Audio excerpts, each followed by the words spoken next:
Salut mes amis, aujourd'hui on va aborder une question qui revient souvent quand on rêve de se lancer surtout. C'est la question, est-ce que j'ai assez d'expérience pour réussir? Et c'est une question vraiment légitime, je comprends. Surtout quand on voit des entrepreneurs à succès avec des parcours entrepreneurs impressionnants surtout aussi. Mais il y a une bonne nouvelle, c'est que une chose que j'ai envie vraiment de partager, c'est pour ça que je fais cette vidéo. Et avec conviction, c'est qu'on n'a pas forcément besoin d'une longue carrière pour vraiment lancer et réussir vraiment dans notre aventure comme entrepreneur. Ça veut dire, l'expérience c'est important, c'est précieux, mais c'est pas le seul ingrédient du succès.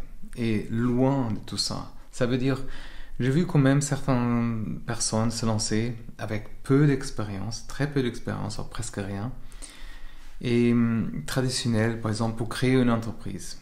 Et qui ont réussi, ça veut dire simplement grâce à leur passion, par exemple, leur détermination, leur capacité d'apprendre sur le tas. Alors si cette flamme est vraiment en toi, cette envie de construire quelque chose par exemple, il ne faut pas laisser, par exemple, le manque d'expérience te freiner avec tout ça. Ça veut dire, c'est possible de réussir sans expérience. Et comment est-ce que, en tant qu'entrepreneur, quand on n'a pas ou peu d'expérience, on peut le faire? Qu'est-ce qu'on a besoin pour s'appuyer? Alors, il y a la passion, l'enthousiasme déjà. Quand on est passionné par un projet, pour quelque chose, ça se sent. Ça veut dire cette énergie, cette conviction, c'est vraiment contagieux. Ça veut dire c'est ça qui peut convaincre, par exemple, tes clients, des investisseurs, de croire en toi. Même si tu as, par exemple, un business plan ou un CV qui est long, bien rempli, c'est pas super important. La soif d'apprendre, la capacité d'adaptation, ça s'apprend, ça transpire. Ça veut dire. Et en même temps, l'entrepreneuriat, c'est une école. Ça veut dire chaque jour, on apporte, chaque jour, ça nous fait des défis, on a des opportunités d'apprendre. Si tu es vraiment curieux, si tu as envie de te former, de chercher des réponses, par exemple, t'adapter, par exemple, rapidement à certaines situations, c'est vraiment ça qui est important. Ça compense un peu le manque d'expérience initiale surtout. Et il y a aussi cette fraîcheur de regard, ça veut dire la capacité d'innover, par exemple. Parfois, par exemple, il y a un manque d'expérience. Mais ça peut être aussi une force, parce que on n'est pas enfermé, par exemple, de certaines façons de faire, par exemple. Même certaines entreprises, ils veulent parfois des gens qui ne sont pas formatés, qui ne sortent pas d'une chose de routine. Ça veut dire proposer des situations, faire des choses originales. Par exemple, moi, par exemple, je fais ces vidéos, des choses qui sont un peu différentes, qui ne sont pas sensationnelles, comme les gens ils aiment bien regarder. C'est vraiment l'important ici de transmettre certaines idées. Il y a cette énergie aussi, cette motivation. Par exemple, quand on se lance, on a souvent, par exemple, cette énergie incroyable, une envie de prouver, une motivation à tout épreuve. Il ne faut pas perdre cette flamme, ok? Cette force. Et ça compense vraiment ce manque de savoir-faire initial. Et on peut toujours s'entourer de gens qui ont ce savoir. Ça veut dire cette capacité de demander de l'aide. Comme je dis, on n'a pas besoin de savoir tout faire. Savoir identifier ses lacunes, ça c'est important. S'entourer par exemple des mentors, des conseillers, de ces vidéos, s'abonner, de laisser des commentaires, ça c'est vraiment, c'est clé, c'est important. Et il faut écouter aussi le marché autour de nous, les clients, les gens, qu'est-ce qu'ils disent, être attentif aux besoins de tout ça, le feedback qu'on reçoit et les évolutions du marché. Bien sûr, il ne faut pas courir derrière tous les modes, hein, mais c'est cette capacité d'écoute, d'observer qui est important, de s'adapter, même si on n'a pas l'expérience au début. Et aussi, comme je dis, cette persévérance, c'est certain, c'est ça qui est important. Le chemin, comment on sait, c'est, comment dire, c'est, comme je disais dans la vidéo avant, c'est pas linéaire. il y aura des obstacles, des hauts et des bas. L'important, c'est vraiment de se relever, apprendre de nos erreurs et à continuer à vraiment avancer est bien plus important que par exemple des années parfois qu'on passe dans un secteur. Et comme j'ai dit, l'authenticité, il y a cette transparence. Les gens sont de plus en plus sensibles à l'authenticité. C'est ça qui nous manque aujourd'hui. On voit les choses qui sont sensationnelles, on voit les choses qui sont, je sais pas, mais c'est pas authentique. Tu vois, c'est vraiment cette honnêteté de notre parcours. Sois humble, sois honnête. Et c'est ça qui est important. Ça peut créer vraiment cette connexion plus forte. Et j'espère qu'on se connecte aussi avec ça. Et aussi, il faut avoir je pense même, si on a de l'énergie, automatiquement, on a aussi cette volonté de travailler dur. Ça veut dire, l'entrepreneuriat, ça demande beaucoup d'investissement, de temps, d'énergie aussi, surtout au début.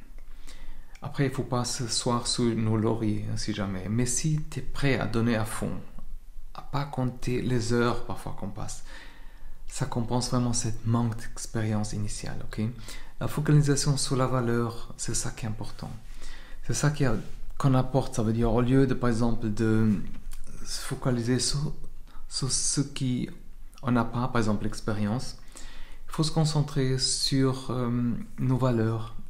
Qu'est-ce qu'on peut apporter à nos clients, les services, tout ça, sur le problème qu'on va résoudre. C'est ça qui compte vraiment. Alors, comment est-ce qu'on peut concrètement réussir sans expérience dans cette aventure?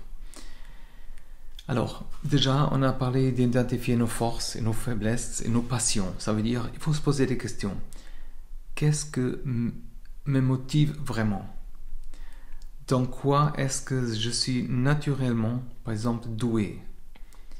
Et attention, il ne faut pas tout de suite avoir une réponse à ça. Il faut juste réfléchir.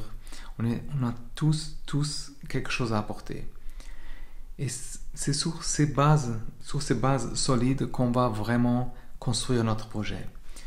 Fais ces recherches, par exemple, à fond. Ça veut dire, même sans expérience, tu peux te former, lire des livres, suivre ces vidéos et podcasts et ces conseils et te renseigner, par exemple, sur le marché, des concurrents, des clients potentiels.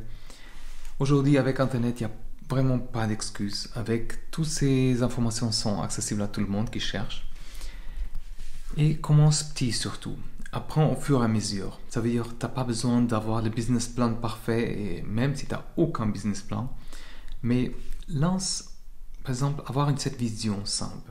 Lance, par exemple, une version aussi qui est de ton produit ou de service, une version simplifiée que tu peux améliorer en fonction des retours des premiers clients. Trouve des mentors, des conseillers aussi, entoure-toi des personnes qui ont l'expérience dans ton domaine, ça veut dire abonne-toi aussi. Et en général, c'est ces conseils qui peuvent vraiment éviter de faire certaines erreurs qui peuvent coûter cher parfois. Mais il ne faut pas avoir peur. Il ne faut pas être parfait non plus. Sois adaptable. Personne n'est parfait, il ne faut pas viser la perfection. Il ne faut pas se laisser paralyser par cette peur, surtout, de ne pas tout savoir, ou de faire parfaitement. Il faut se lancer, pas à l'aveugle, mais il faut se lancer avec une certaine réserve d'argent, une certaine sécurité derrière, mais il faut se lancer et ajuster en fonction des résultats, des feedbacks. Et avec le temps, on développe ses compétences. Ça veut dire on identifie nos compétences qui sont pour certains services ou certaines choses qu'on doit faire, par exemple le marketing, gestion de certaines choses.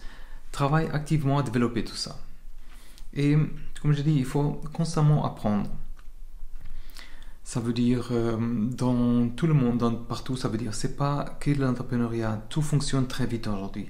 Ça évolue. Il faut rester curieux.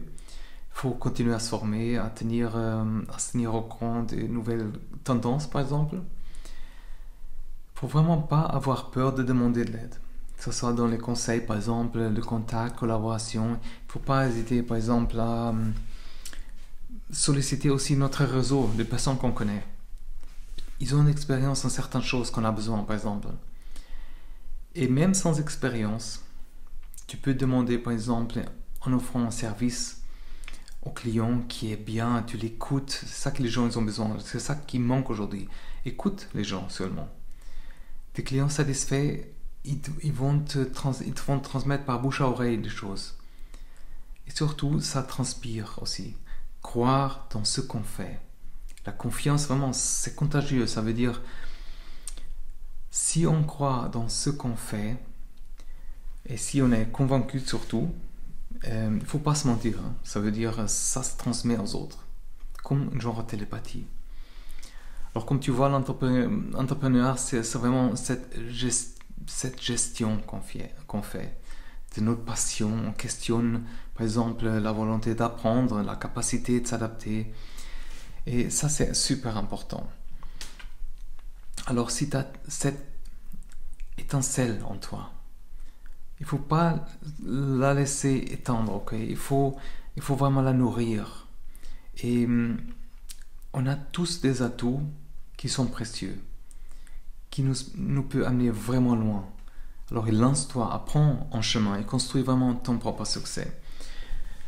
Ça veut dire, si je vais résumer tout ça encore une fois, c'est parfaitement possible de réussir en tant qu'entrepreneur sans expérience. Mais il faut s'appuyer sur sa passion, avoir soif d'apprendre, avoir cette fraîcheur, ce regard, cette énergie, cette capacité à s'entourer aussi. Il faut écouter, visualiser le marché aussi, avoir la persévérance, être authentique surtout, avoir cette volonté de travailler vraiment sur nos valeurs. Et encore une fois, pour réussir sans expérience, vraiment, c'est important d'identifier nos forces, de faire ces recherches, de commencer par exemple petit, de trouver le mentor, d'être adaptable. Il ne faut pas avoir peur de demander de l'aide. Vraiment, mais avoir ce service client, écoute les clients, demande qu'est-ce qu'on peut faire de mieux. Les gens, ils ont vraiment, même si c'est pas parfait, les gens, ils aiment bien avoir quelqu'un de l'autre côté à qui parler, à qui développer, par exemple, de poser des questions, pourquoi est-ce que vous ne pouvez pas faire ça ou ça ou ça, améliorer un service, par exemple. C'est cette capacité d'apprendre qui est importante. Alors, si tu te reconnais un peu dans ce message, que tu es prêt vraiment à te lancer dans cette aventure, même sans expérience officielle, n'hésite pas à t'abonner à la chaîne et partager ces conseils si avec des autres personnes qui ont besoin autour de toi, qui ont besoin de demander, de grandir dans ce parcours d'entrepreneuriat. Et pour rien manquer encore une fois de mes prochains partages d'expériences, de mes astuces pour développer un projet, je t'invite vraiment à t'abonner aussi à ma newsletter que j'envoie toutes les semaines avec des informations et où je partage vraiment ces informations pour notre aventure qu'on va faire ensemble. Okay? Merci infiniment et merci à toi aussi, à toi-même d'avoir pris le temps de regarder ou d'écouter, parce que je suis aussi sur Apple Podcast et Google Podcast.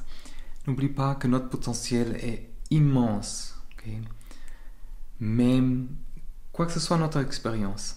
Alors, il faut croire en nous, foncer. Alors, à très vite, à très bientôt. Crois en toi, que la force soit avec nous. La prochaine et prends soin de toi. Bye bye.